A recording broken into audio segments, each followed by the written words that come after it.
নমস্কার বন্ধুরা, অমৃত বাণী চ্যানেলে আপনাদের সকলকে স্বাগত। হে কৃষ্ণ করুণা সিন্ধু দীনবন্ধু জগৎপথে গোপেশ গোপিকাকান্ত রাধাকান্ত নমস্তুতে।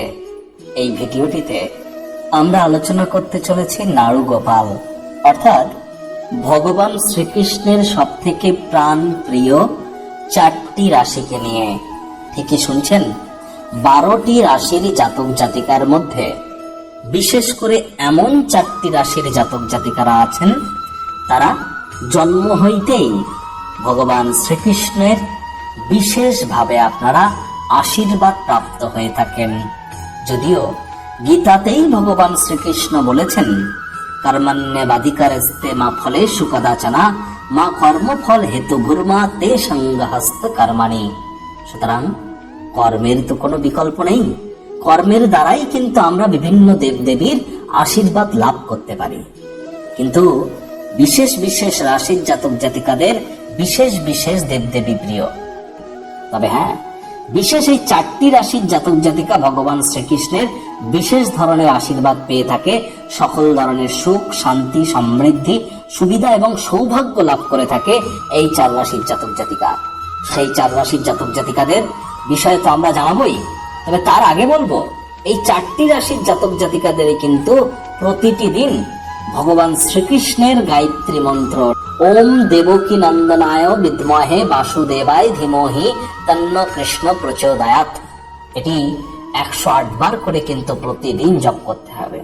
কোনো কিছু না পারলেও ভগবান শ্রীকৃষ্ণের মহামন্ত্র, যার আগে কখনো ওম বসে না, এমনই একটি মন্ত্র, হরে কৃষ্ণ কৃষ্ণ কৃষ্ণ হরে হরে, হরে রাম রাম রাম হরে হরে, এটিও কিন্তু আপনারা 108 বার জপ করতে পারেন। কৃষ্ণের পূজা করবার পাশাপাশি জ্যোতিষ উপায়ের মাধ্যমেও কৃষ্ণকে খুশি করতে পারেন। কিভাবে? আপনারা জানেন, কৃষ্ণের কিন্তু আর এক নাম মাখন চোর। মাখন তার অত্যন্ত প্রিয়। কৃষ্ণকে প্রতিদিন ভোগ নিবেদন করুন এবং তাতে অল্প করে মাখন কিন্তু দেবেন, এবং হলুদ রঙের পোশাক পরিধান করতে পারলে আরো খুশি আপনারা হতে সক্ষম হবেন। তো চলুন কথা না বাড়িয়ে আলোচনায় ফেরা যাক। প্রথমেই আমরা ভগবান শ্রীকৃষ্ণের সেই বিশেষ আশীর্বাদ প্রাপ্ত যে রাশির কথা বলবো, সেটি কিন্তু শুক্রাচার্যের নিজস্ব রাশি। যদিও অসুরদের গুরুদেব শুক্রাচার্যের রাশি, তৎসত্ত্বেও ভগবান শ্রীকৃষ্ণের অত্যন্ত প্রিয় রাশির জাতক জাতিকারা হলেন বৃষ রাশির জাতক জাতিকা, অর্থাৎ আমরা টরাস সাইনের জাতক জাতিকাদের কথা বলছি। ভগবান শ্রীকৃষ্ণের বিশেষ আশীর্বাদ তো আপনারা পাবেন, যার ফলস্বরূপ সমস্ত ধরনের কর্ম এবং প্রচেষ্টায় আপনারা সফল হয়ে থাকেন। ভাগ্য সর্বদাই আপনাদের সঙ্গে থাকে। ভাগ্যের জোরে সমস্ত কর্মে আপনারা জয়ী হয়ে থাকেন, যা আপনাদেরকে সাফল্যের শীর্ষে পৌঁছে দিতে সাহায্য করে। আপনারা কখনোই কৃষ্ণের পুজো করতে যেন ভুলবেন না। এর ফলে আপনার উপরে সর্বদা গোপালের আশীর্বাদ বজায় থাকবে। এবার অনেক বৃষ রাশির জাতক জাতিকারা আমার এই কথা শোনার পর হয়তো বলবেন, কই দাদা, ভগবান শ্রীকৃষ্ণের বিশেষ আশীর্বাদ তো আমরা পাই না। তো দেখুন, যে জিনিস আপনার পাওয়ার ইচ্ছা, তার জন্য সঠিক স্থানে তো আপনাকে যেতে হবে, এইটুকু কর্ম তো আপনাকে করতে হবে। অর্থাৎ ভগবান শ্রীকৃষ্ণের কিন্তু প্রতিদিন নাম জপ ধ্যান আরাধনা আপনাদেরকে করতে হবে, তবেই কিন্তু ভগবান শ্রীকৃষ্ণের বিশেষ আশীর্বাদ আপনাদের উপরে হোল লাইফ টাইমের জন্য অ্যাক্টিভ হয়ে যাবে। এটি তো অস্বীকার করতে পারবেন না। যতবার আপনারা সমস্যায় পড়েছেন, শেষমেশ কিন্তু ঈশ্বরের সাহায্য আপনারা পেয়েই গিয়েছেন। আর ভিডিও শুরুতেই আমি ভগবান শ্রীকৃষ্ণের জন্য বিশেষ করে আমি 2টি মন্ত্রের কথা জানিয়েছি, 3টি মন্ত্রের কথা। যে কোনো একটিতে প্রতিদিন 108 বার করে জপ করুন, অবশ্যই আপনারা সুফল নিশ্চিতভাবে পাবেন। পরবর্তী যে রাশির কথা বলবো, সেটি চন্দ্রদেবের নিজস্ব রাশি, কর্কট রাশি, কর্কট লগ্ন, ক্যান্সার সাইনের জাতক জাতিকাদের কথা আমরা বলছি। দেখুন, কর্কট রাশির জাতক জাতিকারাও কিন্তু কৃষ্ণের অত্যন্ত প্রিয় রাশির জাতক জাতিকা।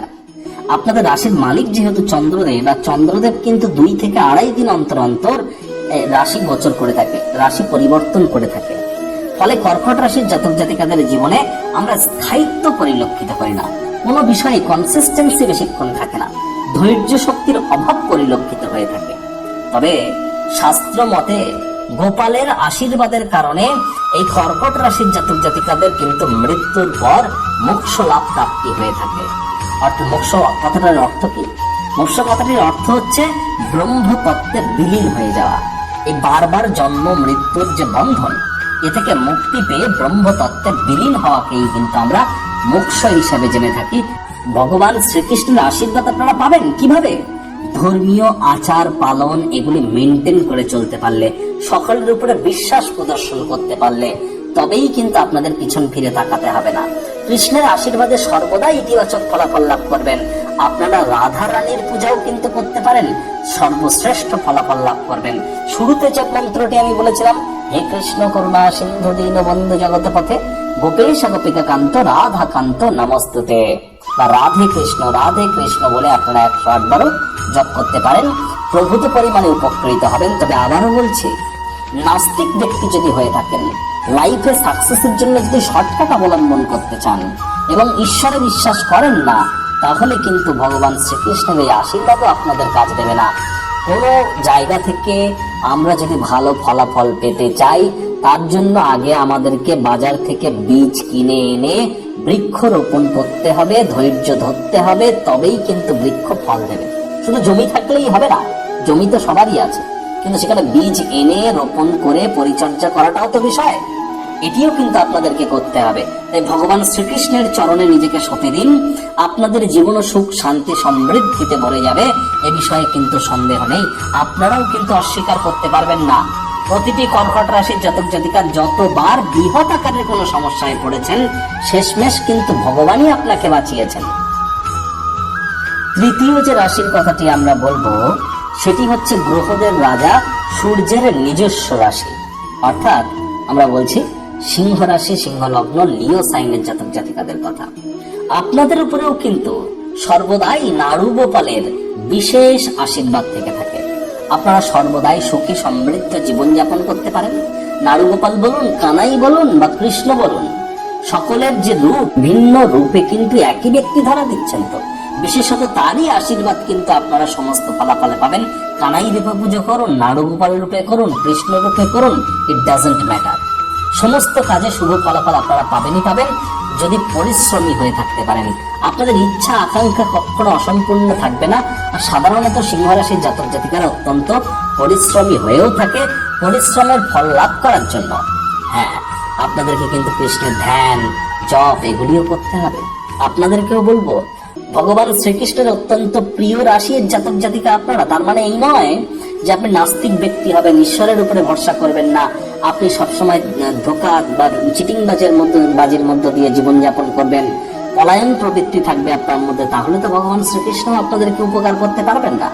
আপনাকে অবশ্যই ভগবান শ্রীকৃষ্ণের নাম জপ ধ্যান আরাধনা এগুলি অহরহ করতে হবে। কোনো কিছু না পারলে আমি শুরুতে ভগবান শ্রীকৃষ্ণের যে 3টি মন্ত্র বলেছি, তার মধ্যে যে কোনো একটি মন্ত্র আপনারা প্রতিদিন 108 বার করে জপ করুন না, প্রভূত পরিমাণে উপকৃত নিশ্চিতভাবে হবেন।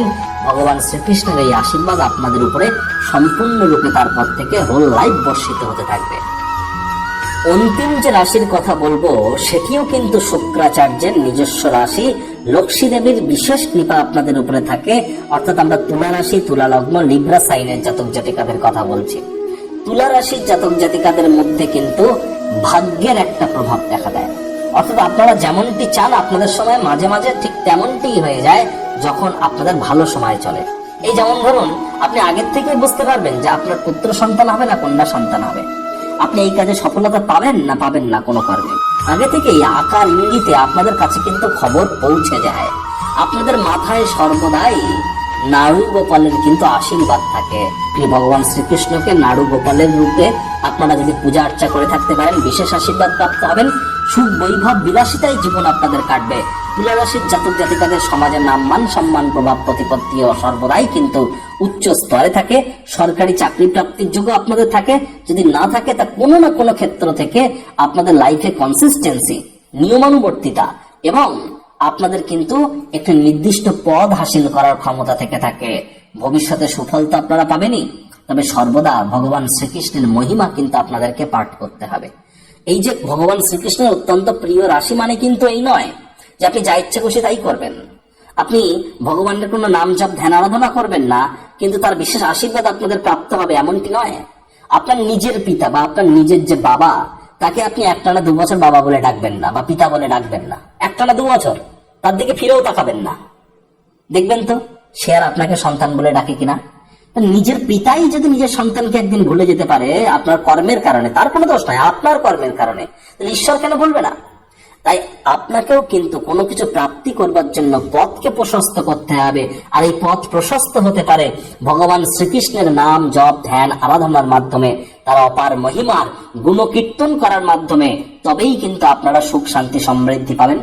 বেঁচে থাকাকালীন 108টি গীতা, 108টি গীতা, শ্রীমদ্ ভগবত গীতা হতদরিদ্র গরিবদের মধ্যে দান করতে পারলে আপনাদের বৈকুণ্ঠ ধাম প্রাপ্তি এক প্রকার কিন্তু নিশ্চিত। বন্ধুরা, অবশ্যই আপনারা এটি করবেন। আর যদি আপনাদের জীবনে কোনো প্রকার সমস্যা থেকে থাকে, ভগবান শ্রীকৃষ্ণের চরণে নিজেদের সমর্পণ করুন। দেখবেন 108 দিন পর থেকে আপনাদের জীবনে ম্যাজিকের মতো ঘটনা ঘটতে শুরু করবে। আর ভিডিওটি আপনাদের কেমন লাগলো, আপনাদের সুচিন্তিত মতামত আপনারা নিচের কমেন্ট বক্সে লিখে জানান। এবং ভিডিওটি ভালো লাগলে একটি লাইক করতে যেন ভুলবেন না। এই আশা রেখে আমি আমার বাণীকে এখানেই বিরাম দিচ্ছি।